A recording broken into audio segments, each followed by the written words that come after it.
My name is Claire Morgan. I'm 24 years old, and my story begins the night my parents told me to leave. It wasn't a fight or an argument. It was a sentence. One short, cold command that turned the only home I'd ever known into a stranger's house. I remember standing in the hallway, holding a laundry basket, when my father's voice cut through the air like a blade. Pack your things, Claire. You don't belong here anymore. White right pointing backhand index. Before I tell you what happened next, let me know where you're watching from in the comments. And don't forget to subscribe for more stories like this. The words didn't register at first. I thought I misheard him. The hallway light flickered above us, and Mom stood just behind him, arms folded across her chest. She wasn't crying. She wasn't even looking at me. She just stared at the floor, her lips pressed into a thin, unforgiving line. Dad, what do you mean? I asked, my voice small. The laundry basket trembled in my hands. You heard me, he said, stepping closer.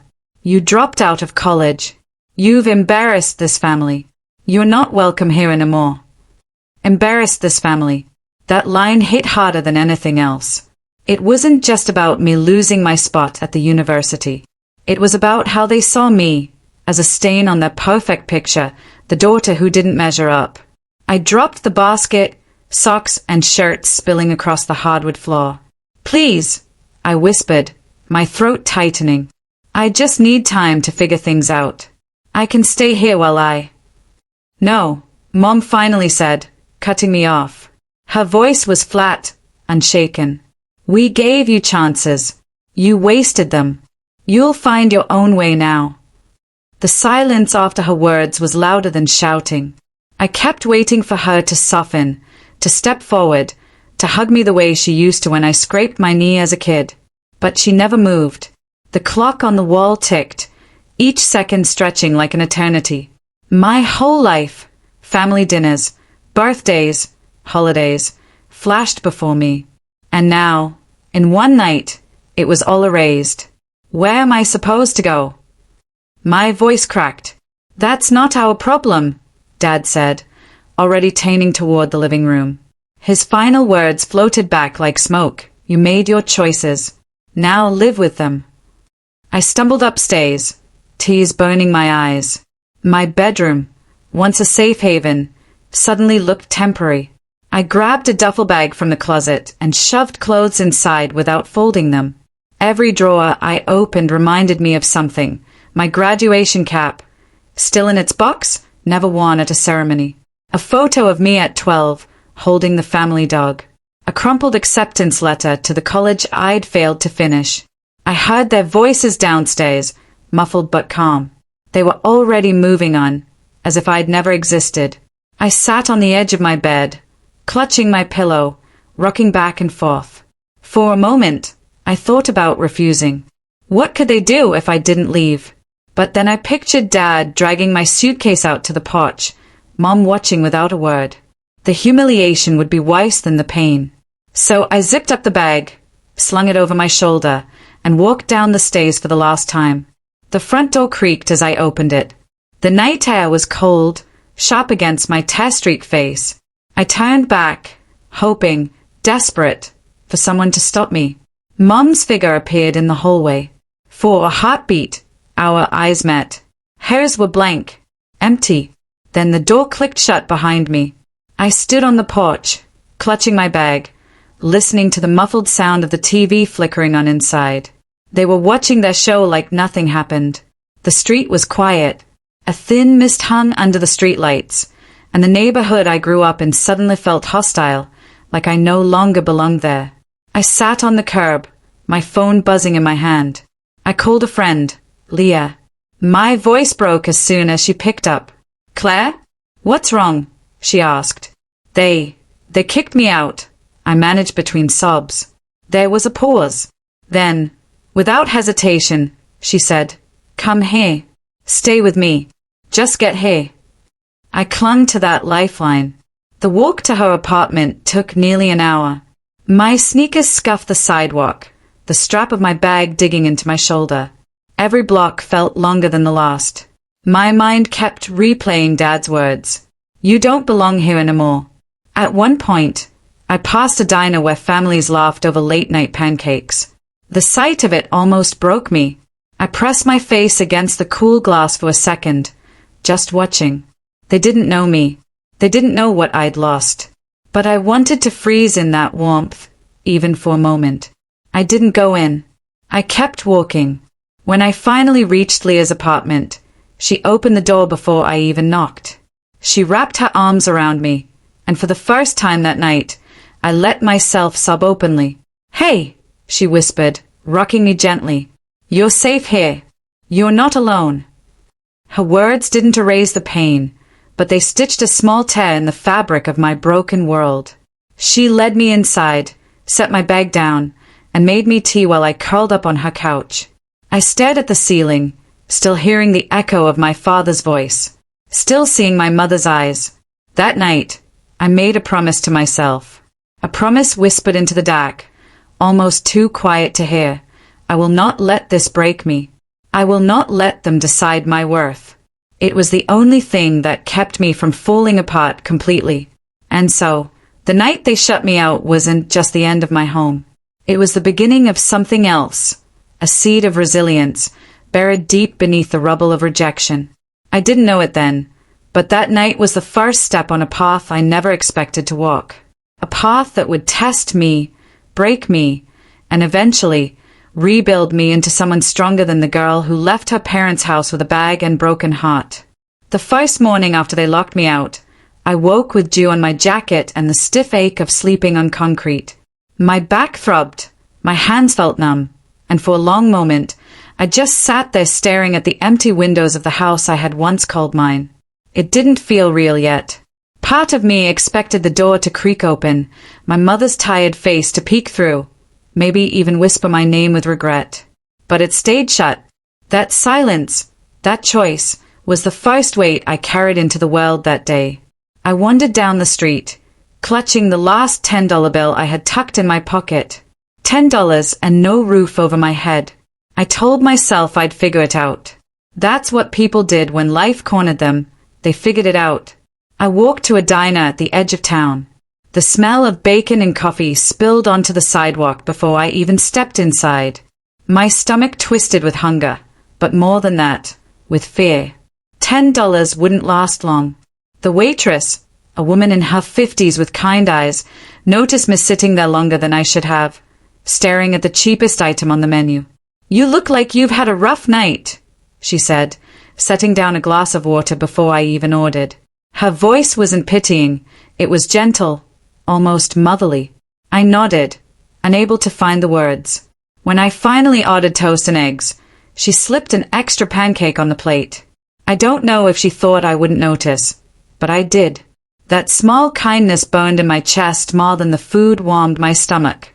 After breakfast, I sat outside the library.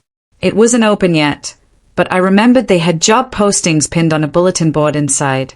I didn't have a plan beyond survival, just something to keep me moving forward. When the doors finally opened, I slipped inside, inhaling the faint, dusty scent of old pages. It felt safe there, even if safety was just temporary. The postings weren't glamorous: dishwasher, cashier, stockroom help, but glamour wasn't something I could afford to think about. I circled a few numbers and used the library phone to call.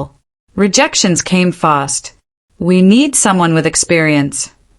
Position already filled. Each no chipped at me, but I refused to stop dialing. Finally, a hardware store owner agreed to let me come in the next day. It wasn't a job yet, but it was a chance, and that was enough to cling to. That night, I stayed in the public shelter for the first time. The air smelled faintly of bleach, and the walls echoed with quiet snores and muffled coughs. I laid there on a thin cot, staring at the ceiling, telling myself this was only temporary. That word, temporary, became my anchor. If I repeated it enough, maybe I'd believe it. The next morning at the hardware store, I met Mr. Lawson, a wiry man with glasses that slid down his nose every time he spoke. He looked me up and down, noting the clothes I hadn't had a chance to wash, the exhaustion in my face. "You sure you can handle heavy lifting?" he asked, skeptical but not unkind. I swallowed my pride and told him I could. And so began my first real step back. The work was brutal, hauling boxes, stocking shelves, cleaning dusty aisles, but each paycheck felt like a lifeline. I rented a room in a rundown boarding house, nothing more than 4 walls and a single bulb overhead. But it was mine. The first night I shut that flimsy door and locked it from the inside, I cried. Not because it was much, but because it was something I earned without them. Still, survival wasn't easy. There were nights I went without dinner just to save a few dollars. There were mornings I washed my only pair of jeans in the sink, praying they'd dry before work. I kept my head down, worked harder than anyone asked, and slowly, Mr. Lawson began to trust me. One day, after a long shift, he handed me an envelope and said, "You've got potential, kid. Ever thought about management someday?" That word, potential, was like oxygen. But the climb wasn't just about money. It was about piecing myself back together. On weekends, I visited the library, not for job postings anymore, but for books on budgeting, small business, and anything that whispered of possibility. I filled notebooks with ideas, plans, scraps of hope that one day I'd build something of my own. Every page reminded me I was more than the girl my family had discarded. There were setbacks, of course. A flu knocked me out for 2 weeks, leaving me scrambling to pay rent. The landlord slid a notice under my door, and for one panicked night, I thought I'd lose everything again. But then, out of nowhere, the same waitress from the diner showed up at the hardware store. "You still around here?" she asked with a grin. She offered me extra shifts bussing tables in the evenings. I don't know if she believed in me, or just hated seeing someone fall, but either way, her kindness kept me afloat. 5 years. That's how long it took. 5 years of cots, late shifts, secondhand coats, and quiet tears when no one was watching. 5 years of saying no to myself so I could say yes to a future. And when I finally had enough savings, when I finally signed the lease on my own modest little house, a creaky 2-bedroom on the edge of town, I stood in that empty living room and let the silence wash over me. This silence was different from the one outside my parents' door. This one was mine. I thought of them often in those years, of course. Of the night they shut me out, of how quickly family could become strangers. But instead of letting the memory poison me, I let it fuel me. Every box I lifted, every dollar I saved, every page I filled with ideas, I was climbing away from them. Not just out of survival, but towards something bigger, something they could never take credit for. And yet, even in my hardest moments, I never expected they'd show up again. Not after everything. But life has a way of circling back when you least expect it. The house was still bare, walls echoing with every step, but it was mine. That first night, I sat cross-legged on the living room floor, eating noodles straight from the pot, staring at the glow of a single lamp. It felt fragile, almost too good to be real, as if someone might take it away the moment I closed my eyes. I told myself I'd get furniture eventually, paint the walls, maybe even plant something in the small patch of dirt out back.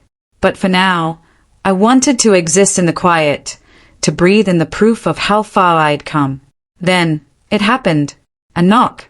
It was sharp, sudden, and so out of place in the stillness that I froze, spoon halfway to my mouth. No one knew me here. I hadn't even given out my address yet. Not to coworkers, not to the few people I trusted. My chest tightened as the knock came again, slower this time, deliberate. I set the pot aside and stood, each step toward the door feeling heavier than the last. My hand hovered over the knob. For a wild second, I thought it might be the landlord with bad news, or maybe a stranger who'd gotten the wrong house. But when I pulled the door open, my breath caught in my throat. It was my mother. Her face was thinner than I remembered, framed by strands of hair gone grayer since the night she turned me away. She wore a cardigan I recognized, one I used to borrow on cold mornings, and for a moment, my body reacted before my mind did.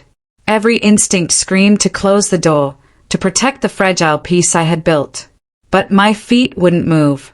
"Hi," she said softly, almost like she was testing the word. Her eyes darted past me into the empty room, then back to my face. You've made a place for yourself. I didn't answer right away. My throat tightened with too many things to say, too many memories pressing forward all at once. The hurt, the anger, the nights on the shelter cot, the years clawing my way back, all of it simmered just beneath my skin. Finally, I managed. Why are you here? She flinched at the bluntness, but she didn't leave. Instead, she clasped her hands together, twisting her wedding ring. I wanted to see you. I let out a bitter laugh, one I didn't recognize as my own. You wanted to see me? After throwing me out like garbage. The words came sharper than I intended, but I couldn't pull them back. Her eyes glistened, and for the first time, I saw a crack in the woman who had stood so firm against me years ago. It wasn't what I wanted, she whispered. You know how your father is. I thought you'd be better off if... She trailed off, swallowing hard. I was wrong. I wanted to scream.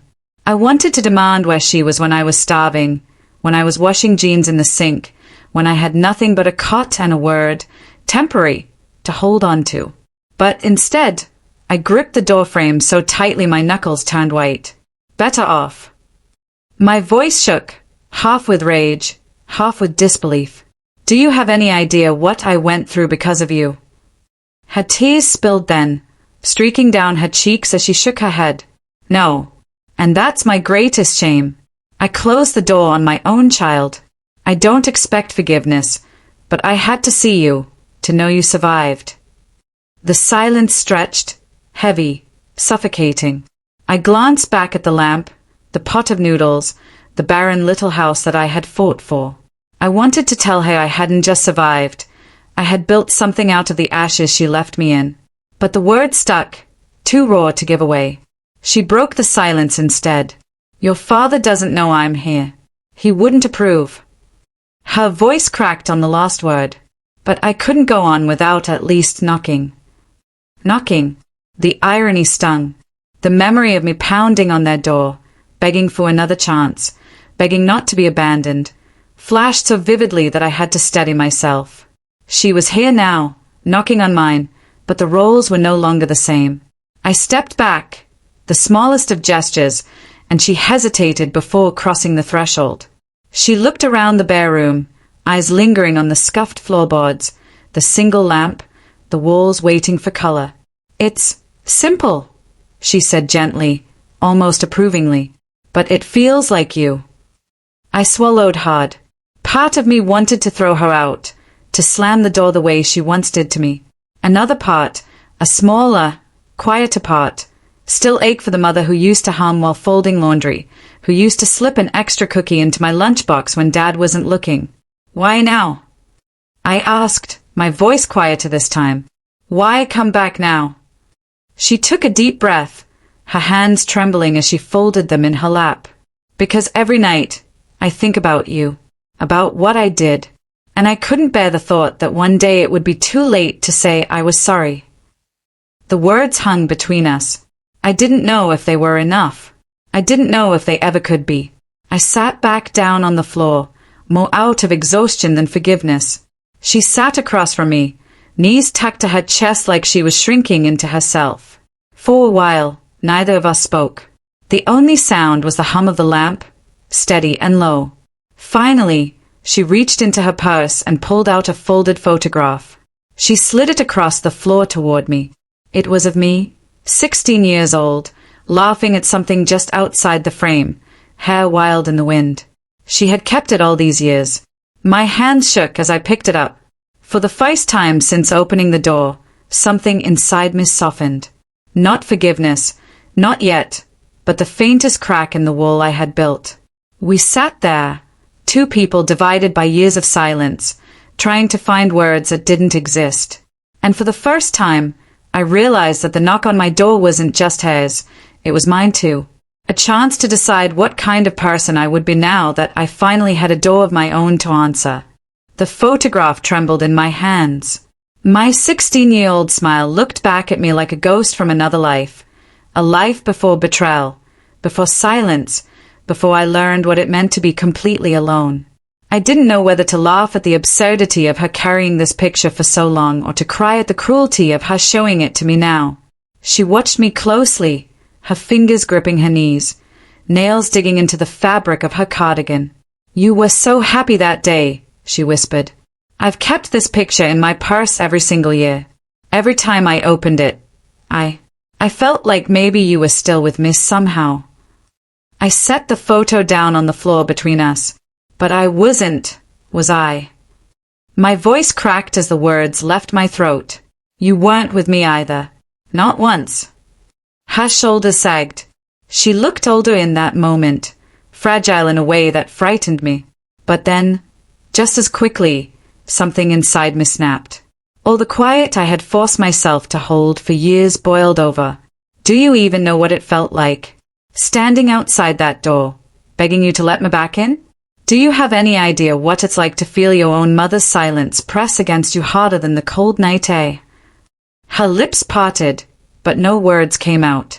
"I starved, Mom. I slept on floors that smelled like bleach and stranger sweat. I worked until my fingers bled just so I could afford instant noodles, and every night I thought about you, about how you wouldn't open the door. And now you show up here, with a picture and a whisper of sorry." She closed her eyes, tears sliding down her face. I know it's not enough. I live with it every day." Something inside me twisted. Her tears, instead of softening me, ignited something harsher. For so long, I had swallowed the pain in silence, but now the words ripped out of me, raw and unfiltered. Living with regret is not the same as living without a home. You had a choice. I didn't. Her breath hitched. For a moment, the only sound was the faint hum of the lamp, steady and cruel in its persistence. "I can't change the past," she whispered finally, "but I want to change now. Please, just let me try." The plea was simple, but it landed heavy. My chest ached with the weight of wanting to believe her and the deeper weight of knowing belief came at a cost I wasn't sure I could pay. I stood up suddenly, the photograph still on the floor between us. My pulse hammered in my ears as I paced the small living room, each step kicking up dust I hadn't swept yet. She watched me like I might vanish, and maybe I wanted to. "Do you know what it took for me to get here?" I asked, spinning back to face her. "Every brick of this house is built on nights I thought I wouldn't make it. And now you think you can just knock and be part of it again?" Her eyes widened. "I'm not asking to erase anything. I just want a chance to stand here, to know you're okay. That's all." "That's not all," I snapped. "You want forgiveness. You want me to carry the weight of your guilt so you can sleep easier at night. But where was that when I was choking on mine?" The sharpness in my tone startled even me. My hands shook as I pressed them against my thighs, trying to ground myself, but the fury kept spilling out. She covered her mouth with her hand, stifling a sob. "I don't deserve you. I know that. But I still love you." The words hung in the air like smoke, suffocating, impossible to breathe through. For a second, the child in me wanted to collapse into her arms, to believe in love as if it hadn't already been shattered. But the adult in me, the one who had bled and fought and clawed her way here, couldn't. I shook my head slowly. Love without action is just a word, and words never kept me warm. The silence that followed was unbearable. I thought she might get up and leave, retreat back into the safety of her excuses. Instead, she did something I didn't expect.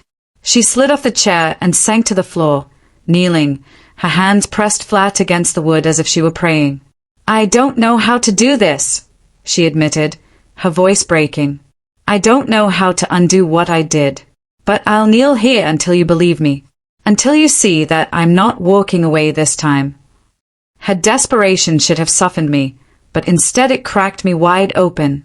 I felt my chest heave, air rushing and sharp and ragged.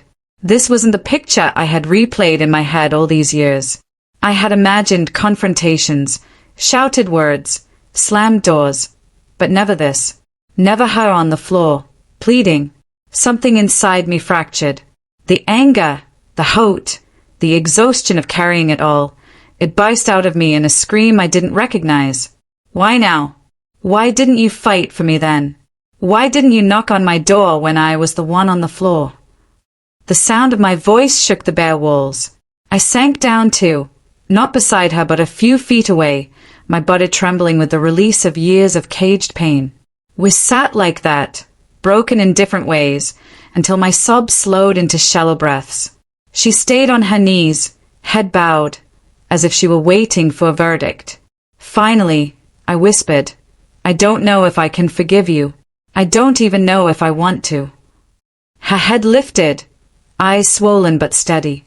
Then don't. Just let me be here anyway. Even if all you feel is anger. I'll take it. Her words landed like a challenge and an offering all at once. And for the first time, I realized the breaking point wasn't about her. It was about me.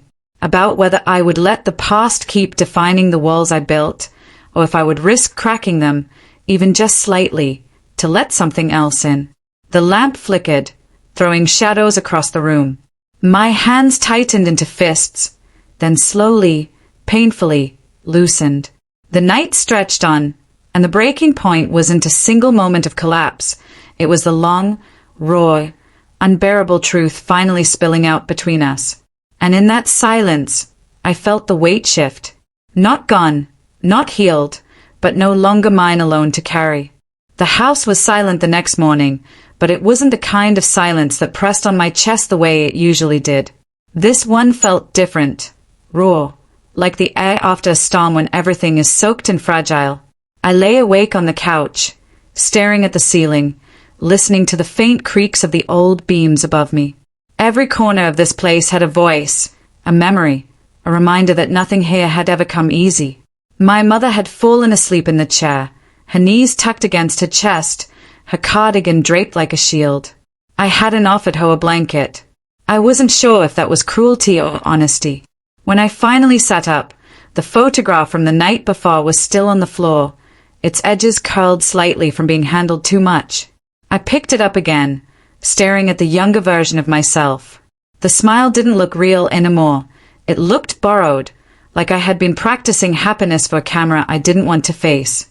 The boards beneath my feet groaned as I stood, and she stirred awake. Her eyes fluttered open, swollen from tears, but her voice was steady. This house, it feels the same.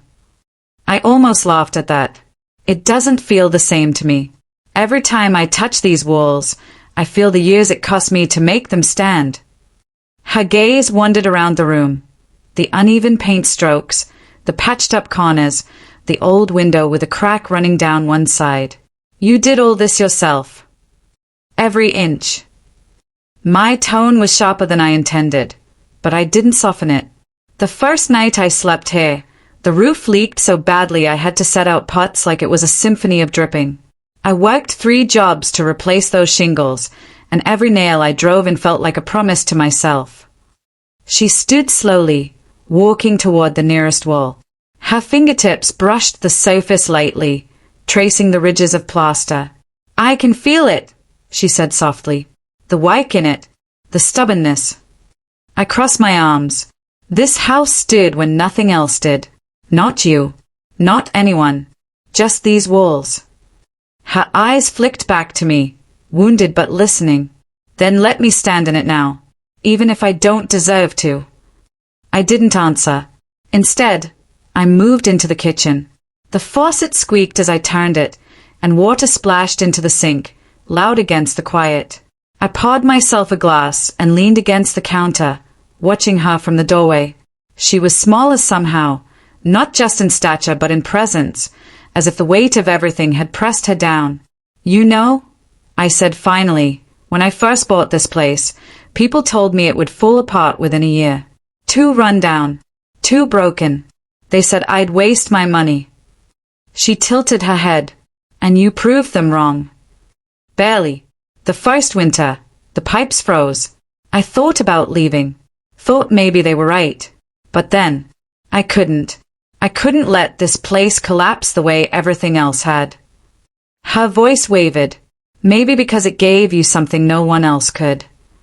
I set the glass down a little harder than I meant to. No. It gave me what I gave it. Fight. That's the difference. We stood there, the house holding our silence better than we ever could. The walls had absorbed years of my exhaustion, my anger, my determination. Now they absorbed this. Two people circling each other like strangers with the same blood in their veins. She broke the quiet first. Do you remember the swing set in the backyard? The question caught me off guard. I hadn't thought of it in years. What about it? You were 5.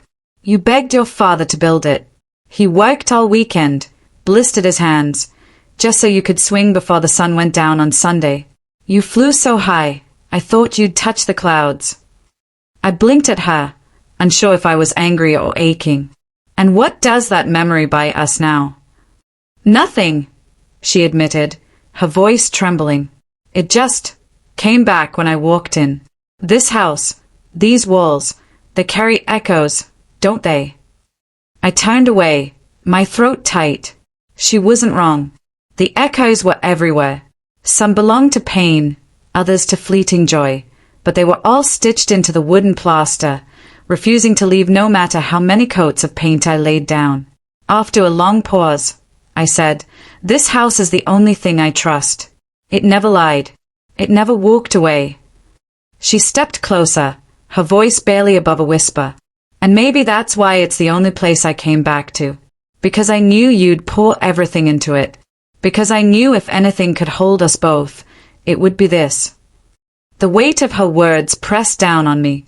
I wanted to reject them, to tell her she had no right to weave herself into the story of these walls.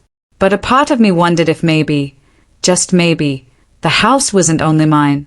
Maybe it had been waiting for this, too, for a reckoning, for a choice. The old clock on the wall ticked louder than usual, filling the space between us. My chest rose and fell, the battle inside me unrelenting. Finally, I spoke, my voice rough. This house stood because I wouldn't let it fall. If you're going to be here, you better not lean on it thinking it'll carry you. You'll have to stand on your own. Her chin lifted slightly, and for the first time, I saw something in her eyes that looked like resolve instead of regret. Then I'll stand. Right here. As long as it takes. The house creaked as if answering her, another echo settling into its bones. And for the first time since I had built it, I felt the walls shift, not physically, but in the way they held something more than just me. The house had always stood. Now it was asking if I could.